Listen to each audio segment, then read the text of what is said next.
Welcome to the journey of sound.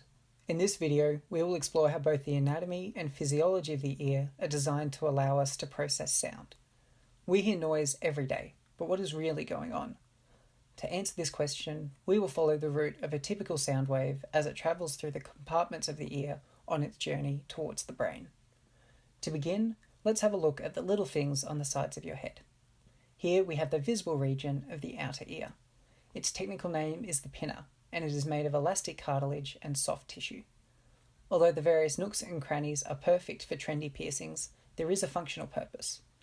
The pinna is designed to capture as much sound as possible and, just like a funnel, the structure allows sound vibrations to be focused into the ear canal and allows us to determine which direction the sound is coming from. The ear canal, otherwise known as the external acoustic meatus, is a short, curved tube that extends from the pinna to the tympanic membrane, commonly referred to as the eardrum. Sound waves collected by the outer ear will be funneled along this passageway towards the tympanic membrane. The membrane is thin, translucent connective tissue covered by skin on its external face and by mucosa internally. Shaped like a flattened cone, its apex protrudes medially into the ear. Sound waves make the eardrum vibrate. The eardrum in turn transfers the sound energy to the tiny bones of the middle ear. The middle ear cavity contains three ossicle bones: the malleus, the incus, and the stapes. The malleus is attached directly to the tympanic membrane and articulates with the incus via the incudo-malleolar joint. The incus in turn articulates with the stapes through the incudo-stapedal joint, which connects with the membrane of the fenestra ovalis, the opening between the middle and inner ear. These ossicle bones are responsible for transferring the vibrations of sound waves from the gaseous medium of the outer ear to the system of fluids in the inner ear, with minimal signal reduction or reflection. The middle ear also contains the eustachian tube, which connects with the nasopharynx to allow equalization of pressure between the middle ear and external throat. Equal pressure is essential for sound to be conducted efficiently through the middle ear.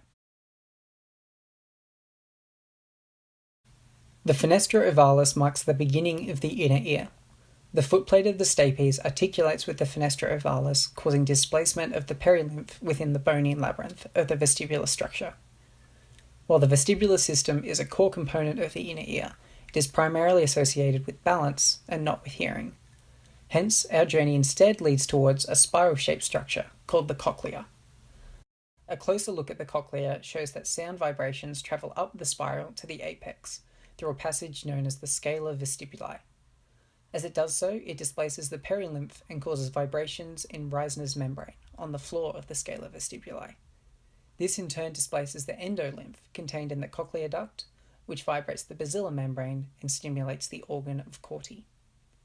The firing of hair cells in the organ of Corti are transmitted to the cochlear nerve, and the displacements of the cochlear duct are sent back down the cochlear perilymph through the scala tympani. The organ of Corti is organized so that lower frequency sounds are perceived at the apex of the cochlea and higher frequency sounds at the threshold. The cochlear nerve receives signals sent by the hair cells after they have been transmitted through the bipolar cells, which form the base of the cochlear nerve trunk.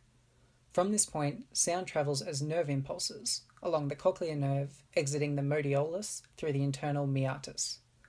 The cochlear nerve then joins the vestibular nerve in the internal auditory canal, forming the vestibulocochlear nerve. Sound travels along these nerve fibers, accompanied by the facial nerve, towards the medulla oblongata, entering the medulla from the pontomedular angle. Here, sound impulses synapse at the cochlear nucleus. Some sounds will travel along fibers from the cochlear nucleus and pass across the midline to the cells of the superior olivary complex. The other fibers pass directly to the olivary cells of the same side.